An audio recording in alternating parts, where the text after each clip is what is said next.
March 11, 2011. A magnitude 9.1 earthquake struck Japan, the strongest in the nation's history. Minutes later, a tsunami nearly 40 meters high hit the coast, surging inland at airplane speed. Entire towns vanished. Nearly 16,000 people died, and the Fukushima nuclear plant melted down. Japan was the most tsunami-prepared country on Earth, yet the disaster of 2011 forced the nation to attempt something no one had ever tried before. A coastal project so massive that many experts said it shouldn't even be possible. Today, we're uncovering how Japan built it, why it remains deeply controversial, and whether it can truly stop the subsequent tsunami. The decision to build. The weeks after March 11th were chaotic. The tsunami swept away entire towns in northeastern Japan. Nuclear evacuation zones emptied overnight. More than 450,000 people were displaced. And even 4 years later, a 2015 report showed over 228,000 were still unable to return home. Japan then faced a difficult question. How do you protect a country where tsunamis are unavoidable? Seawalls have lined Japan's coast for generations, and the nation is considered a world leader in coastal engineering. But on March 11th, the tsunami exposed their limits. Most seawalls were built to withstand waves up to 8 meters high. The waves that hit the Tohoku region reached 12 to 15 meters. In many places, the walls slowed the water, but the tsunami overtopped them with overwhelming force. The government responded with the largest coastal defense plan in its history.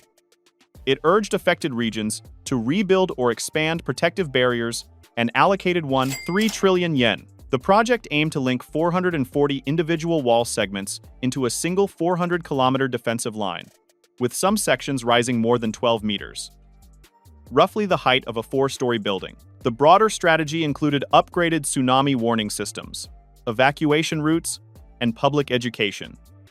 But the seawalls became the centerpiece. They would be the most visible, most debated, and most expensive part of Japan's renewed coastal defense. What did they build? The Great Wall of Japan stretches 396 kilometers in total, with plans to extend it to 430 kilometers. It consists of segments that reach up to 15.5 meters in height at their tallest points and are anchored in foundations up to 25 meters deep. To put that in perspective, the foundations go deeper underground than a 7-story building stands tall. These walls reach heights of up to 14.7 meters, about 41 feet, with deep foundations up to 25 meters, about 82 feet, and wider bases reinforced to resist overtopping and structural failure. The engineering was revolutionary. Newer designs incorporate wider bases and reinforced inner walls to stop the barriers from being toppled and better absorb the force of multiple waves. The widened base design solved a problem that had destroyed earlier walls. When tsunami waves hit vertical concrete barriers, the impact can topple them backward or shatter them. The city of Kamaishi in Iwate Prefecture had the world's largest seawall, costing $1.6 billion before the 2011 disaster. However, this collapsed when the tsunami struck, and an estimated 1,000 people died in the city. The new walls wouldn't make that mistake. The broader base distributes impact force across a larger area. The reinforced inner walls create redundancy if the outer layer cracks, and the height calculations changed completely. Heights have been adjusted based on new predictions of the highest waves that could occur in once-in-a-century tsunamis. But here's the critical thing most people misunderstand. The seawalls are here to buy time for people to evacuate, not to stop a tsunami, explained Yukiko Motoda, a town official in Taro. According to its designers, it is meant to give residents of coastal towns more time to evacuate. It is believed that in 2011, many victims missed safety by just 1 to 2 minutes. There were many moments in 2011 where these few minutes decided whether people were able to evacuate or were caught up by the tsunami, said Professor Tomoya Shibayama of Waseda University. 2 minutes. That's the difference between life and death when waves travel at 700 kilometers per hour. The engineering challenge: building 400 kilometers of reinforced concrete seawalls, many reaching 15 meters high with foundations 25 meters deep across Japan's rugged northeastern coast, wasn't construction. It was a logistical nightmare. The coastline isn't a flat beach. It's a deeply indented coastline with narrow flatlands bordered by sea and mountains, which increases vulnerability to tsunami damage. Construction crews had to work in fishing villages, rocky shores, river mouths, and urban waterfronts. Each location required custom engineering.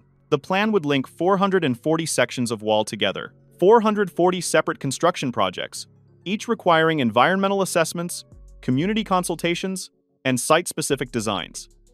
Some sections needed to protect nuclear facilities. Others had to preserve access for fishing boats. Many had to integrate with existing infrastructure.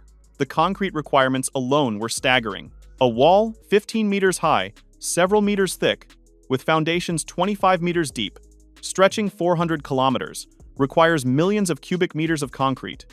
That's enough material to build hundreds of skyscrapers. The construction created jobs across the region. The government responds that the construction of the walls will create jobs and stimulate the local economy, but the walls had to do more than just stand tall. Following post-tsunami surveys of damaged breakwaters in southern Sri Lanka in 2004 and northeastern Japan in 2011, researchers found that concrete is the most commonly used material for breakwater construction. However, traditional concrete production carries environmental costs. The two-level tsunami strategy. Japanese engineers developed a sophisticated classification system. Level 1 tsunamis come every 50 to 60 to 150 to 160 years, and they're what the new seawalls are designed to protect against. But for Level 2 tsunamis that can occur every few hundred or a few thousand years, seawalls alone aren't enough. This classification changed everything. The walls aren't designed to stop the absolute worst-case scenario. They're designed to handle the tsunamis that occur within human memory. The mega tsunamis, the once-in-a-millennium events, require different strategies. Public education, early warning systems, evacuation routes, and adequate warning systems all form part of a broader defense system. Computer simulations now map every evacuation route in coastal towns. Warning systems trigger automatically when seismographs detect major earthquakes. Residents drill evacuation procedures regularly. Children practice reaching high ground from their schools.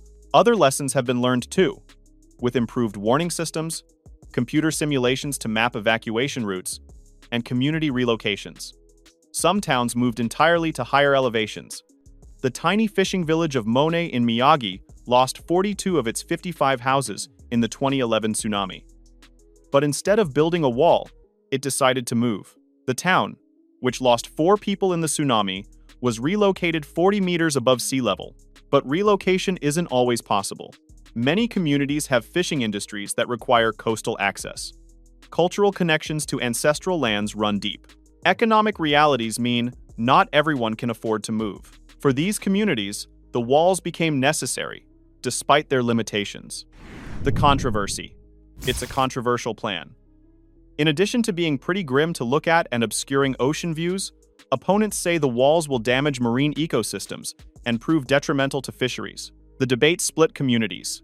The only way to protect our lives when a tsunami comes is to evacuate to a higher place. Whether there is a seawall doesn't matter, said local oyster farmer Makoto Hatakiyama. He rejected the wall for his village. This view, this community's wind, atmosphere, there's almost nowhere like it in Japan. The sea is my identity. It makes me feel calm. This is my home. Professor Naoshi Hirata of earthquake science at the University of Tokyo countered, not all residents fear losing their view over losing their towns. We cannot prevent those tsunamis. All we can do is to have the best defenses we can build in place to protect ourselves. Some scientists warn that a very tall seawall could turn into a double-edged sword. If it breaks, the water trapped behind the concrete barrier could hit the coast with even greater force, causing more severe damage. The failure modes worried engineers. A broken wall could be worse than no wall at all. Alternative solutions emerged. One idea is tsunami mitigation parks. Essentially, it combines green elements, like green hills and trees, with more traditional gray concrete engineering elements. Environmental scientist Akira Miyawaki advocates planting deep-rooting native trees atop quake debris mounds to create natural, lasting tsunami buffers. The Merino project proposes building concrete breakwaters on the coast, backed up by deep-rooted trees to help weaken the power of tsunami waves and stop drifting objects. Tea forests wouldn't stop tsunamis, but they would slow them, reduce debris, and provide more natural solutions than concrete alone. Yet, despite controversy, a large majority of the coastal towns with the support of the residents, voted for the wall's construction. In some cities, one of the conditions set out in the reconstruction plans was that a wall had to first be built before any construction even started on personal houses or other properties. Does it work? March 16, 2022. A 7.4 magnitude earthquake struck off the coast of the Fukushima prefecture, killing at least 4 people and injuring many more. Mercifully, the resulting tsunami was negligible compared with that of 11 years prior. The new seawalls held. The evacuation systems worked. Communities that had lost hundreds in 2011 lost single-digit casualties in 2022. But the real test hasn't come yet.